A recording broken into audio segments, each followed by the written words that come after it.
കേരളത്തിൽ നമുക്ക് ഇപ്പോൾ വരുന്ന ഈ ചൂട് കാലാവസ്ഥയെ എങ്ങനെ തരണം ചെയ്യാം എന്ന് നമുക്കൊന്ന് ചിന്തിച്ച് നോക്കാം. ആയുർവേദം എല്ലാ കാര്യങ്ങളിലെയും പ്രതിപാദിക്കുന്നുണ്ട്. സഹസ്രയോഗം എന്ന് പറഞ്ഞാൽ 1000 യോഗമാണല്ലോ. അതുകൂടാതെ വേറെയും ചികിത്സാ ഗ്രന്ഥങ്ങൾ വേറെയുണ്ട്. ഇപ്പോൾ നമ്മുടെ ആർഷഭാരതത്തിൽ ഈ കൊച്ചു കേരളത്തിൽ ഞാൻ എൻ്റെ ഈ 57 വയസ്സിൽ യാത്ര ചെയ്തപ്പോൾ എനിക്ക് സ്വർഗതുല്യമായിട്ട് തോന്നിയത് നമ്മുടെ കേരളം തന്നെയാണ്. എന്തുകൊണ്ട്, ഏത് രീതിയിൽ. പക്ഷേ ഇപ്പോൾ ഏതാണ്ട് 2024 ആയപ്പോൾ നമ്മളുടെ കാലാവസ്ഥയിൽ ഒത്തിരി വ്യതിയാനങ്ങൾ വന്നിട്ടുണ്ട്. മൺസൂൺ മാറിപ്പോയി, കാലവർഷങ്ങൾ മാറിപ്പോയി, വേനൽ മാറിപ്പോയി, ശൈത്യം മാറിപ്പോയി. പലതും നമ്മൾ പ്രതീക്ഷിക്കാത്ത കാലത്ത് വരുന്നു, അല്ലെങ്കിൽ അപ്രതീക്ഷിതമായിട്ട് മാറിപ്പോകുന്നു. ഈ കഴിഞ്ഞ ദിവസം പറഞ്ഞ ഏതാണ്ട് നമ്മൾക്ക് 39 ഡിഗ്രി 40 ഡിഗ്രിയുടെ അടുത്ത് ചൂടായി. അത് ഇത്രമാത്രം വൃക്ഷങ്ങൾ, ഇത്രയും വെള്ളം ഉണ്ടായിട്ടും എന്താണ് ഇങ്ങനെയൊക്കെ സംഭവിക്കുന്നത് നമുക്ക് തന്നെ അറിയാമല്ലോ. കാരണം ഇവിടെ അതിന് മാത്രം ഈ കൊച്ചു കേരളത്തിൽ 1.5 കോടി വാഹനങ്ങളാണ്. അപ്പോൾ അതിൽ നിന്നെല്ലാം ബഹിർഗമിക്കുന്ന അതിൻ്റെതായ കാർബൺ മോണോക്സൈഡ് അങ്ങനെ മറ്റുള്ള കാര്യങ്ങളെല്ലാം നമുക്കറിയാവുന്ന, അതെല്ലാം ഇല്ലാതെ നമുക്ക് പറ്റത്തില്ല, അതിന് ജീവിക്കാൻ പറ്റത്തില്ല. അപ്പോൾ ഇപ്പോൾ നമ്മൾ വളരെയധികം ശ്രദ്ധിക്കേണ്ട കാരണങ്ങൾ എന്താണെന്ന് വെച്ചാൽ, ഈ ചൂട് കാലാവസ്ഥയിൽ അധികവും കോഴി ഇറച്ചി കഴിക്കാതിരിക്കുക. അതുപോലെ തന്നെ നമ്മളിൽ കൂടുതൽ ജലം ഇങ്ങനെ അത് പോയിക്കൊണ്ടിരിക്കുന്നതുകൊണ്ട്, ബാഷ്പീകരിക്കുന്നതുകൊണ്ട് നമ്മൾ എന്ത് ചെയ്യണമെന്ന് നമുക്ക് കൂടുതൽ വെള്ളം കഴിക്കുക. വെള്ളം കഴിക്കുന്നതിൻ്റെ കൂട്ടത്തിൽ മോരും വെള്ളം വളരെ നല്ലതാണ്. ഞാൻ ഉപയോഗിക്കുന്ന ഒരു കൂജ വാങ്ങിച്ച് അതിനകത്ത് വെള്ളം വെച്ചാണ് ഞാൻ കഴിക്കുന്നത്. വെള്ളം തിളപ്പിച്ചാൽ കഴിക്കണമെന്ന് പറയണം, അങ്ങനെ കഴിക്കുന്നതിൽ എനിക്ക് വിരോധമൊന്നുമില്ല. പക്ഷെ ഞാൻ ഈ കാലം മാത്രമേ അങ്ങനെയാണ് ചെയ്യുന്നത്. അത് വളരെ നല്ലൊരു കാര്യമാണ്. കരിക്കൻ വെള്ളം കുടിക്കുക. അതുപോലെ തന്നെ ഏറ്റവും പഞ്ചസാരയൊക്കെ ചേർക്കാതെ കരിമ്പിൻ ജ്യൂസ് നമുക്ക് വളരെ നല്ലതാണ്. അലർജി രോഗങ്ങളില്ലാത്തവർക്ക് വേണമെങ്കിൽ, ഞാൻ നേരത്തെ പ്രതിപാദിച്ചിട്ടുണ്ട്, നേരത്തെ ഒരു വീഡിയോയിൽ പറഞ്ഞ പോലെ ഈ തണ്ണിമത്തൻ എന്ന് പറയുന്ന സാധനം, മത്തങ്ങ അങ്ങനെയുള്ള സാധനങ്ങൾ തണുപ്പ് കൂടുതൽ നമുക്ക് കിട്ടുന്നതാണ്. അതും നമുക്ക് ആവശ്യമാണ്. കരിക്ക് ഞാൻ പ്രതിപാദിച്ചു എന്ന് തോന്നുന്നു. കരിക്കിൻ്റെ വെള്ളവും വളരെ നല്ലതാണ്. മറ്റ് ചൂടുള്ള പാനീയങ്ങൾ, അല്ലെങ്കിൽ ഈ ചൂട് കൂടുതൽ വർദ്ധിപ്പിക്കാൻ ഞാൻ പറഞ്ഞത് ചിക്കൻ, മാംസാഹാരങ്ങളൊക്കെ വളരെ കുറയ്ക്കുന്നത് വളരെ നല്ലതാണ് ചൂടുള്ള കാലത്ത്. തന്നെയുമല്ല, സാധാരണ മിക്ക മലയാളികളും അല്ലെങ്കിൽ സഹോദരന്മാർ 2 നേരം കുളിക്കുന്നവരുണ്ടാകും. അത് വൈകുന്നേരത്തെ കുളി എപ്പോഴും നല്ലത് നമുക്ക് 6 മണിക്ക് മുമ്പ് കുളിക്കുകയാണ് നല്ലത്. അപ്പം ഞാൻ ചിലരോട് പറയാറുണ്ട്, രാവിലെ തല നനയ്ക്കുമെങ്കിൽ വൈകുന്നേരം തല നനയ്ക്കണ്ട. അല്ല, വൈകുന്നേരം തല നനയ്ക്കണമെന്ന് നിർബന്ധമാണെങ്കിൽ കഴിവതും 6 മണിക്ക് മുമ്പ് കുളിക്കുക.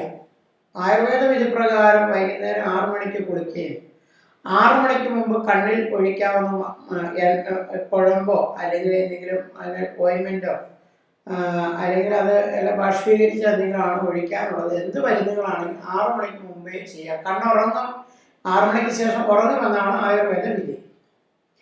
ആഹാരങ്ങൾ കഴിക്കേണ്ടത്, വൈകിട്ടത്തെ ആഹാരങ്ങൾ കഴിക്കേണ്ടത് ഈ വേനൽക്കാലത്ത് പ്രത്യേകം ശ്രദ്ധിക്കുക.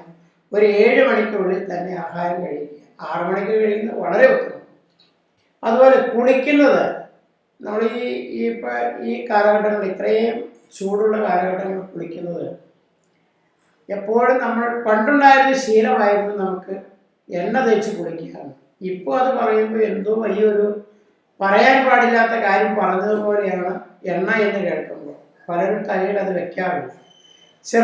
എൻ്റെയൊക്കെ ചെറുപ്പകാലങ്ങളിൽ ഞങ്ങൾക്കിവിടെ ഒരു വേലു എന്ന് പറഞ്ഞ ഒരു ചേട്ടൻ്റെ കടയുണ്ടായിരുന്നു.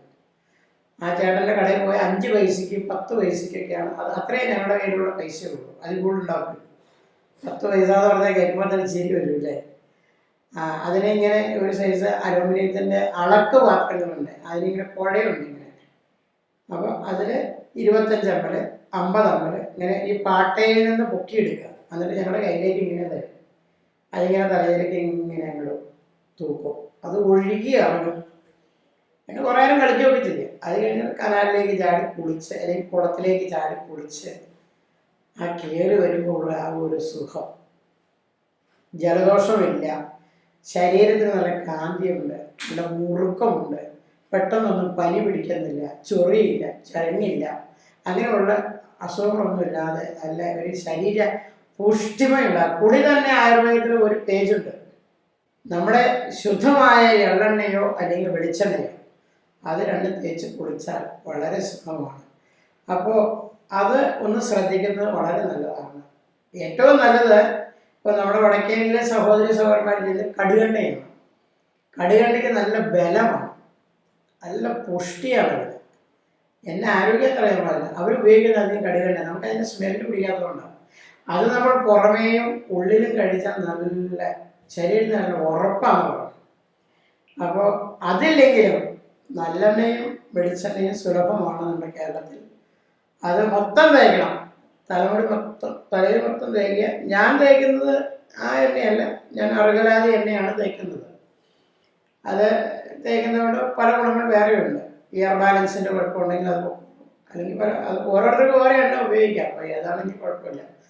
എന്ത് എണ്ണ നമ്മൾ ശരീരത്തിലോ അല്ലെങ്കിൽ തലയിലോ നമ്മൾ തേച്ചാൽ 1 മണിക്കൂർ കഴിഞ്ഞിട്ട് മാത്രമേ കുളിക്കാൻ പാടുള്ളൂ. കാരണം നമ്മുടെ രോമകൂപങ്ങളിൽ കൂടി അത് വലിച്ച് താഴേക്ക് എടുത്ത് അത് കിട്ടേണ്ട ഒരു സമയം നമ്മൾ കൊടുക്കണം. ചുമ്മാ ഒന്ന് തൂത്തിട്ട് കുളിച്ചിട്ട് കാര്യമില്ല.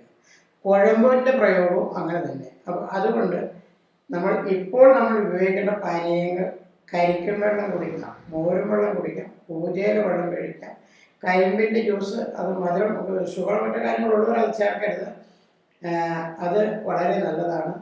അതുപോലെ തന്നെ ഞാൻ പറഞ്ഞ പോലെ നമുക്ക് ഈ ചൂട് ഇത്രയും കൂടുതലുള്ളതുകൊണ്ട് ചിക്കൻ അതുപോലുള്ള മറ്റുള്ള ഭക്ഷണങ്ങളൊക്കെ അല്പം ഒന്ന് ശ്രദ്ധിക്കുന്നത് വളരെ നല്ലതായിരിക്കും. അത് വളരെ അത്യാവശ്യമാണ്.